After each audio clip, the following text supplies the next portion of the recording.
Chris में प्यारे भाइयों और बहनों, जय यीशु।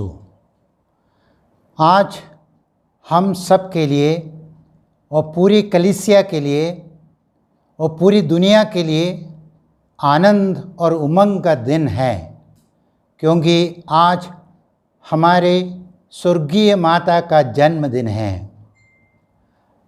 आज का दिन खुद मेरे लिए एक महत्वपूर्ण और पुण्य दिन है, क्योंकि एक साल पहले आज का दिन 8 सितंबर मुझे माता मरियम के द्वारा कोरोना बीमारी से चंगाई मिली, मुक्ति मिली और एक नया जीवन मिला। मैं सोच ही रहा था कि इस साल मैं कैसे माता मरियम को धन्यवाद प्रकट करूं और अपने जीवन के वरदान के लिए कैसे साक्षित्व दे सकूं। ईश्वर की योजना निराला है। ईश्वर ने श्री सैमसन पीटर और जरीत दास को मेरे पास भेज दिया।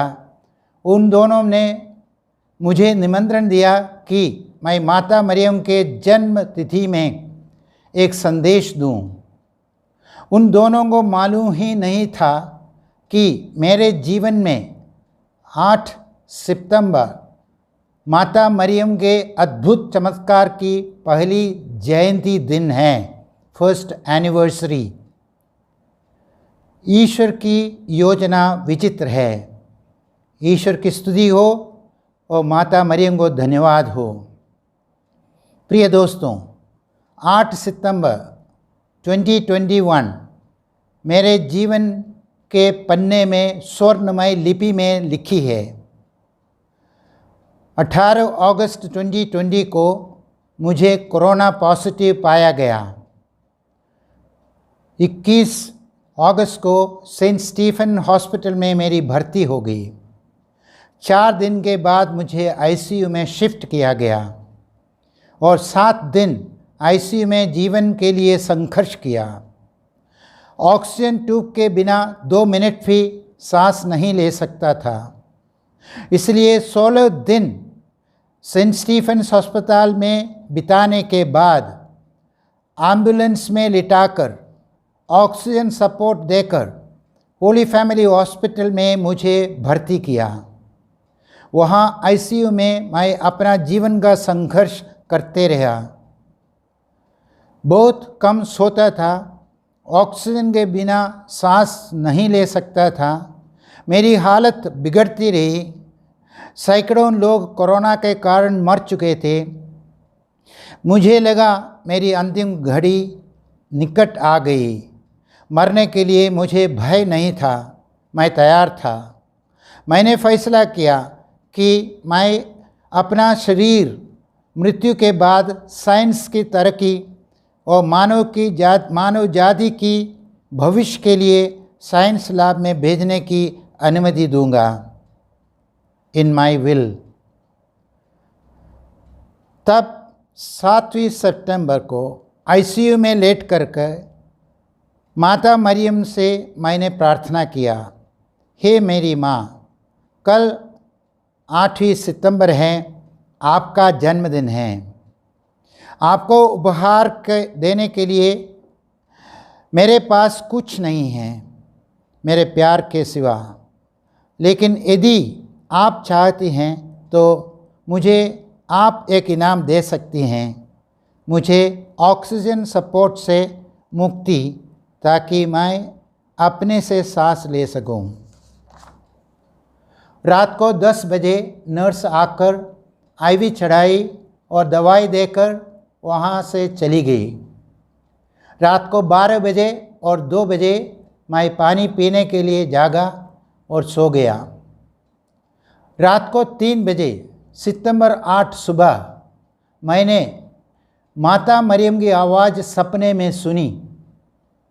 मैंने उसको देखा नहीं, लेकिन वो मुझसे बात कर रही थी। मैं खुद माता मरियम का शब्द दोहरा रहा था। माँ ने कहा, जॉर्ज, आज तुम्हारा ऑक्सीजन सपोर्ट सिस्टम निकाला जाएगा। मैं नींद से जाग उठा, लेकिन वहाँ केवल आईसीयू के मरीज और नर्स थी और कोई भी नहीं थे।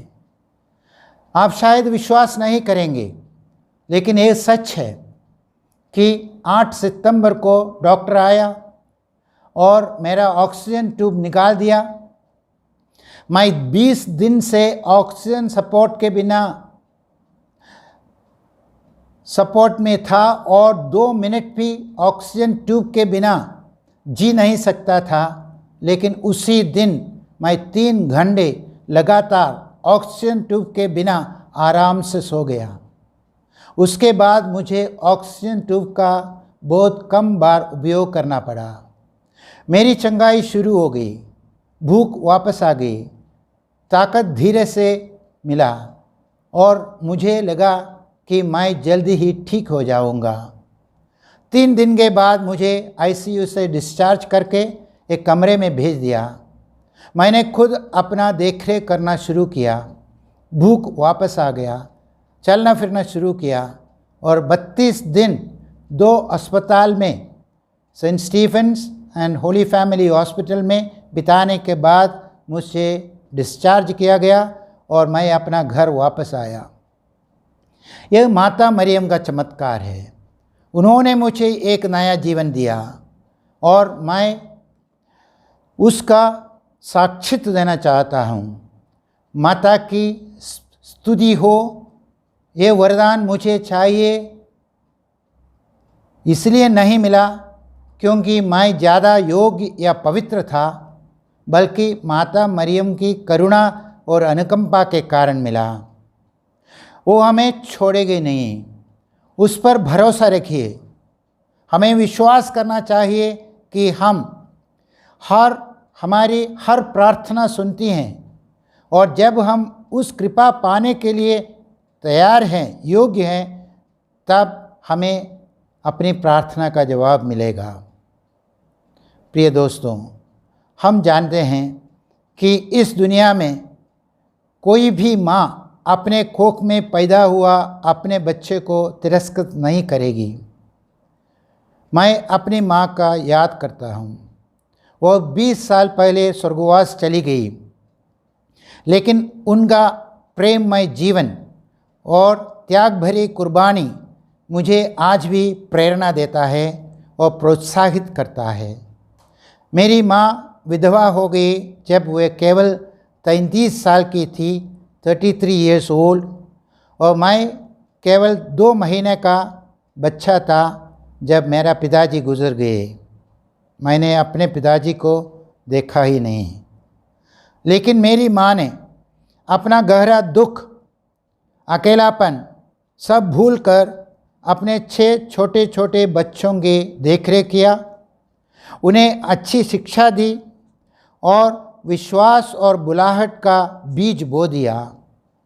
उनकी अटूट विश्वास, असीम प्रेम और अनेक कुर्बानियों का कारण मेरी 2 बहनें सिस्टर बनी और मैं एक पुरोहित बना। नबी ईसायास का कहना है कि यद्यपि कोई भी माँ अपने संतानों को भूल सकते हैं, फिर भी पिता परमेश्वर हमें भूलेंगे नहीं, क्योंकि हम सबका नाम उनके हथेली में उत्कीर्ण किया गया है, कार्व्ड आउट, अंकित किया गया है, और हमारे शरीर के हर अंग और हर हिस्सा का ईश्वर ने हमारी माँ के कोख में बुन दिया है, knitted together। इसी ईश्वर का पुत्र प्रभु यीशु मसीह अपनी मृत्यु के पहले संत योहन की ओर देखकर अपनी माँ से कहते हैं, भद्रे, ये आपका पुत्र है, और संत योहन से कहते हैं, ये तुम्हारी माँ है। प्रभु ने खुद इस माता का उपहार हमें दिया है। माता मरियम हमारी स्वर्गीय माता है और संपूर्ण मानव जाति का गौरव और आशा केंद्र है। हमको गर्व है कि एक साधारण मनुष्य, एक साधारण महिला ने हमारे समान पूर्ण शरीर और आत्मा के साथ निष्पाप जन्म लिया, निष्पाप जीवन बिताई, दुनिया के हर तरीक़ा के दुख सही, ईश्वर की वफादार दासी रही और एकलौते नाकसूर पुत्र के असहनीय पीड़ाओं और कठोर क्रूस मृत्यु की साक्षी बनी। इसलिए वे हमारे मध्यस्थ बनकर सशरीर आत्मा के साथ स्वर्गवास में उपस्थित हैं। माता मरियम का करुणा और अनुकंपा का स्रोत है। काना की शादी में उनकी मध्यस्थता हमने अनुभव किया। यीशु के मिशन पूरा करने में माँ ने अपना पूरा सहयोग दिया, अपना जीवन अर्पित किया उन्हीं की मिशन की पूर्तिकरण के लिए। यीशु के मृत्यु के बाद उनके भयभीत और लज्जित शिष्यों को माता मरियम एकत्र करती हैं, सांत्वना देती हैं, दिलासा देती हैं और आशा से भर देती हैं। वे ही उसका सहारा बन जाती हैं। माता मरियम ही नई कलीसिया का आधारशिला और केंद्र बिंदु बन जाती हैं। जब सारे शिष्य माता मरियम के साथ प्रार्थना में लीन थे, तब पवित्र आत्मा उन पर उतरते हैं और उनके जीवन में संपूर्ण परिवर्तन और क्रांति लाते हैं। अभी से भयभीत शिष्यगण निर्भय और निडर होकर पुनर्जीवित यीशु के प्रभावशाली साक्षी बन जाते हैं। माता मरियम अपना अटल विश्वास द्वारा शिष्यों को प्रेरणा देती हैं और अगुवाई करती हैं। समय समय पर माता मरियम अपना दिव्य दर्शन अपरेशंस द्वारा कलीसिया को चेतावनी देती हैं और पाप का जीवन छोड़कर सच्चाई और जीवन का मार्ग चुनने में हमें प्रेरणा देती हैं। माता मरियम इतिहास के हर मोड़ पर विभिन्न देशों में अपने चुने हुए भक्तों द्वारा मानव को शांति का संदेश देती हैं और कलीसिया का मार्गदर्शन करती हैं। उनका दिव्य दर्शन को हमने अनुभव किया है पोर्चुगल के फातिमा नगर में, फ्रांस के लूर्द शहर में, मेक्सिको के गुडालुपे प्रांत में, आयरलैंड के नोक नामक गांव में, बेल्जियम के बोरेंच नामक शहर में और चेक रिपब्लिक के फिलिप्सडोर्फ नामक शहर में, और अपने भारत में तमिलनाडु के वेलांगनी में, केरल के तोडुपुझा नामक शहर में और उत्तर प्रदेश के सरदाना में इत्यादि। माता मरियम के दिव्य